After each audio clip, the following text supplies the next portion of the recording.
Kasih karunia dan damai sejahtera dari Allah Bapa kita dan dari anaknya Tuhan Yesus Kristus menyertai kamu sekalian. Amin. Bapak, Ibu, dan saudara-saudara yang dikasih oleh Tuhan kita Yesus Kristus dimanapun kita berada.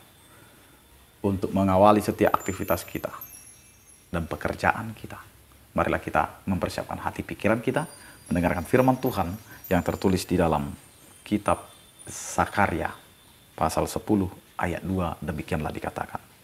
Sebab apa yang dikatakan oleh terafim adalah jahat, dan yang dilihat oleh juru-juru tenung adalah dusta, dan mimpi-mimpi yang disebutkan mereka adalah hampa, serta hiburan yang diberikan mereka adalah kesia-siaan.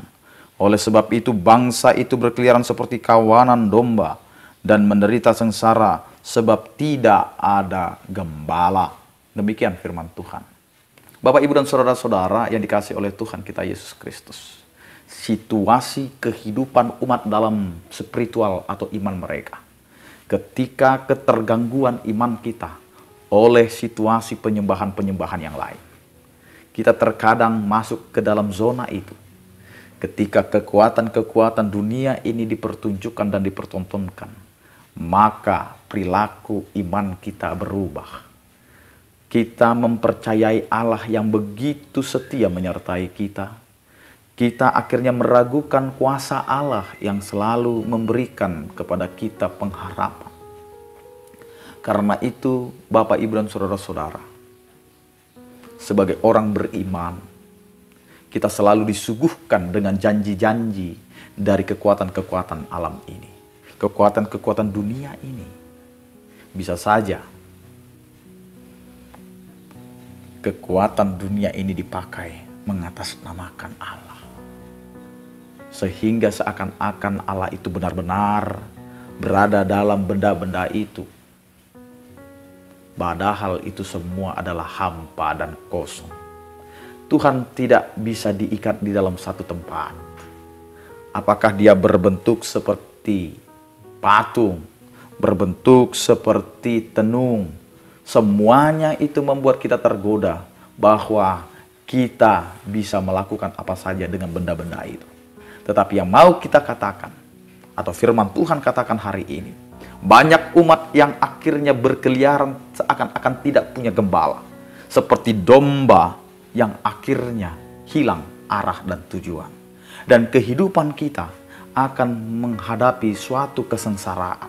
Karena kita tidak lagi meyakinkan hidup kita hanya kepada Allah. Yang memberikan sukacita, yang memberikan berkat, yang memberikan tuntunan kehidupan. Allah setia membimbing kita. Allah setia memberkati kita. Tetapi ketika kita berbalik dengan percaya kepada kekuatan-kekuatan yang Allah tidak sukai, kita percaya kepada Allah, tetapi kita juga percaya kepada hal-hal yang Allah tidak inginkan.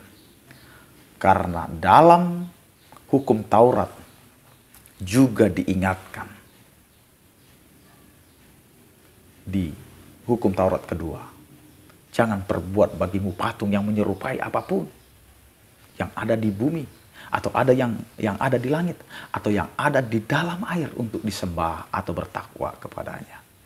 Kita harus kembalikan kepada Allah. Allah lah sang pemilik kehidupan kita. Allah lah sang pemilik yang kita punya saat ini. Kita bisa diberkati, itu adalah berkat dari Tuhan.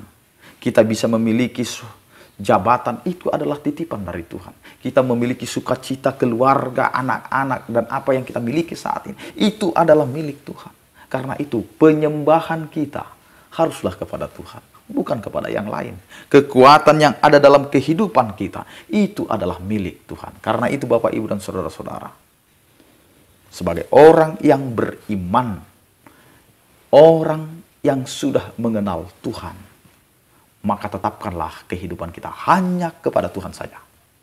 Meskipun banyak kekuatan-kekuatan, banyak godaan-godaan, tetapi kita harus tetap, Allah lah tempat kita untuk memuji, memuliakan, dan memberikan seluruh apa yang kita miliki. Karena Allah lah yang mempunyai kehidupan setiap orang percaya. Amin, kita berdoa. Terima kasih Tuhan, Engkau adalah Allah yang memberkati kami. Walaupun kami terkadang menyimpang dari setiap arahan firman-Mu. Kami selalu menduakan Engkau Tuhan dengan kami percaya kekuatan-kekuatan yang ada di bumi ini. Karena itu Tuhan ajari kami untuk terus setia dan mengandalkan Engkau.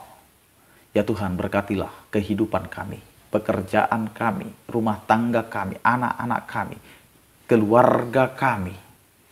Kiranya Engkau Tuhan yang memberkati dan menyertai. Berkatilah setiap orang percaya yang sakit Engkau berikan kesembuhan. Yang berduka Engkau berikan penghiburan.